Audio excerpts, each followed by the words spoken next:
आउज़ बिल्लाहि मिनश्शैतानिर्रजीम बिस्मिल्लाहिर्रहमानिर्रहीम। शुरू अल्लाह के नाम से जो बड़ा मेहरबान और नहायत रहम वाला है। उम्मीद है आप लोग खैरियत से होंगे। और इस वीडियो में इंजीनियर फैसल आपसे मुखातिब है। हमारी आज की वीडियो का जो सब्जेक्ट है वो है स्टाइकोमेट्री।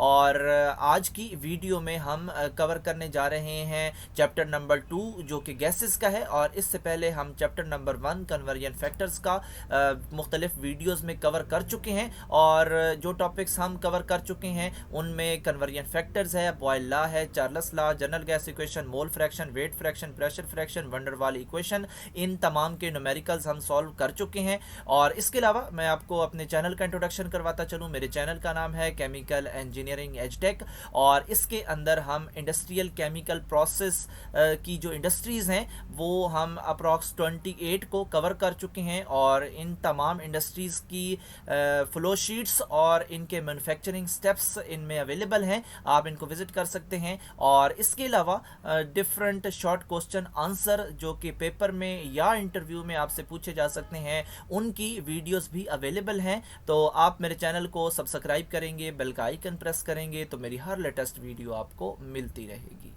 गैसेस के चैप्टर में आर, जिसको हम गैस कांस्टेंट भी कहते हैं, इसकी एक अपनी पहचान है। और यकीनन आप इससे वाकिफ़ भी होंगे।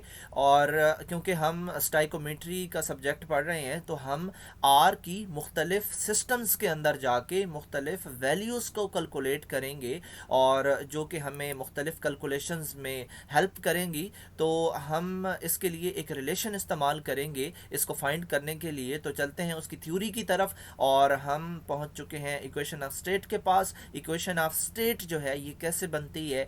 ये बनती है जी तीन लॉज को कंबाइन करने से। उसके अंदर बॉयल लॉ भी शामिल है, चार्ल्स लॉ भी शामिल है और इसके अलावा एवोगाड्रो प्रिंसिपल भी शामिल है। V is directly proportional to N at constant P and T।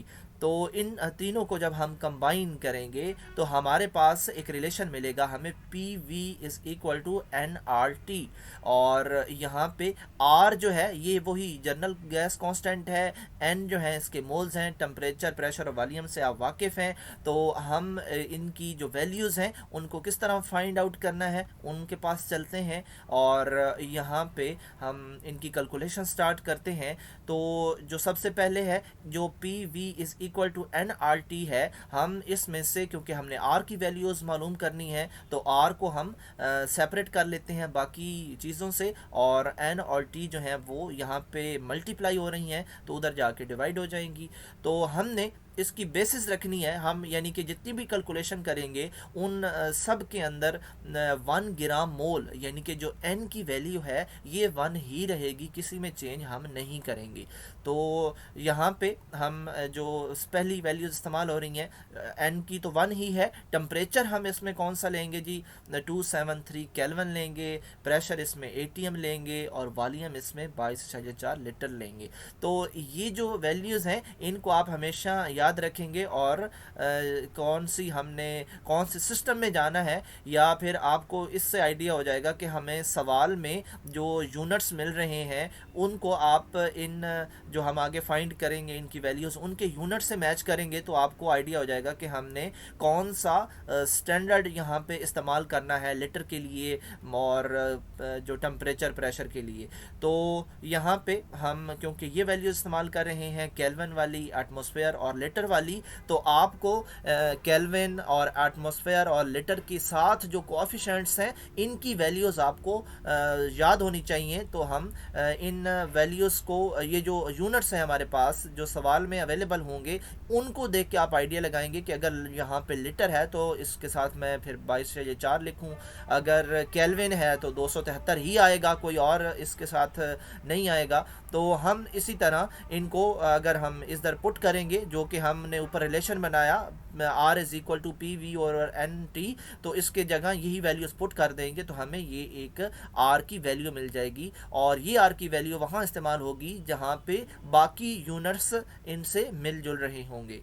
ऐसा भी नहीं है कि हम किस कोई कैलकुलेशन कर रहे हैं और वहाँ पे हमें आर की ज़रूरत पड़ी और हमने ये उठा के या कोई और उठा के जो आगे हम फाइंड करेंगे वो डाल दी। तो ऐसा नहीं है, हम वहाँ पे जो यूनिट्स इस्तेमाल हो रहे हैं उनको देखेंगे और फिर आइडिया लगाएंगे कि हम यहाँ पे कौन सी आर की वैल्यू को फिट करें, तब हमारी कैलकुलेशन हो पाएगी। तो अगर हम एफ पी एस सिस्टम में आर की कैलकुलेशन कर रहे हैं या कोई और कैलकुलेशन कर रहे हैं और वहाँ पे हमें आर की ज़रूरत पड़ेगी, तो एफ पी एस सिस्टम में हम प्रेशर को पी एस आई में लेंगे और टम्परेचर को हम रैंकिन में लेंगे और वॉल्यूम को हम फिट क्यूब में लेंगे। और ये जो इनके साथ चीज़ें अवेलेबल हैं, जो इनके कोफिशेंट्स हैं 359, 492 और 14.7, ये स्टैंडर्ड हैं और ये आपको याद करने पड़ेंगे। और इसी तरह जो हमने ऊपर रिलेशन निकाला था R P V is equal to N R T वाला, उसमें से आर सेपरेट करके बाकी में अपनी अपनी वैल्यू पुट कर दी, तो हमारे पास एक और आर की वैल्यू आ गई और वो है 10.726 feet cube P S I by pound mole R. तो यहाँ पे जो नेक्स्ट है उसके अंदर एक और भी, यानी कि एफ पी एस सिस्टम में एक और भी वैल्यू हम फाइंड कर सकते हैं। उसमें भी जो टम्परेचर है वो 492 के है और इसके अलावा के नहीं है बल्कि यहाँ पे रैंकन होना चाहिए। और ऊपर वाले जो हमने यहाँ पे फाइंड किया है इसका आंसर, इसमें भी आर के ऊपर डिग्री आपने लगानी है। ये रैंकिन है, ये टेम्परेचर है, ये वो वाला आर नहीं है जो गैस कांस्टेंट वाला आर है। ठीक है, तो एफ पी एस सिस्टम के अंदर आर की जो नेक्स्ट वैल्यू है यानी सेकंड, उसके अंदर हम थोड़ी सी चेंजिंग करेंगे सिर्फ प्रेशर की, और प्रेशर हो जाएगा हमारे पास 1 एटीएम। बाकी वी और टी जो है वो हमारे पास वही रहेंगे। यहाँ पे केल्विन लिख दिया गया है लेकिन यहाँ पे रैंकिन है, आप इसको करेक्ट कर लें। और बाकी हम P V is equal to N R T लगा के उसकी वैल्यूज पुट करेंगे। जस्ट 14.7 की जगह हमने 1 लिखा और जो कि स्टैंडर्ड इस्तेमाल होता है, और इस तरह हमने एक और वैल्यू इसकी फाइंड कर ली। तो अब हम चलते हैं सी जी एस सिस्टम के अंदर, और सी जी एस सिस्टम में जो कोफिशेंट्स हैं वो क्या है कि जो हमारे पास प्रेशर है वो M M of H G में आ गया, और ये स्टैंडर्ड है। अगर हम M M of H G pressure की बात करें तो हम हमेशा 760 ही इस्तेमाल करते हैं। अगर ए टी एम की बात करें तो 1 ATM, अगर पी एस आई की बात करें तो 14.7। तो ये स्टैंडर्ड आपने याद रखने हैं। और इसी तरह अगर हम लीटर्स की बात करेंगे प्रेशर की तरह तो वो हमेशा 22/4 जैसा कि ऊपर इस्तेमाल हो रहा था। और अगर हम केल्विन की बात करेंगे तो हमेशा 273 आएगा। और जो मोल्स हैं वो तो हमने उसकी बेसिस ले ली थी कि हम हमेशा 1 ही इस्तेमाल करेंगे अगर हम आर गैस कांस्टेंट को फाइंड कर रहे हैं।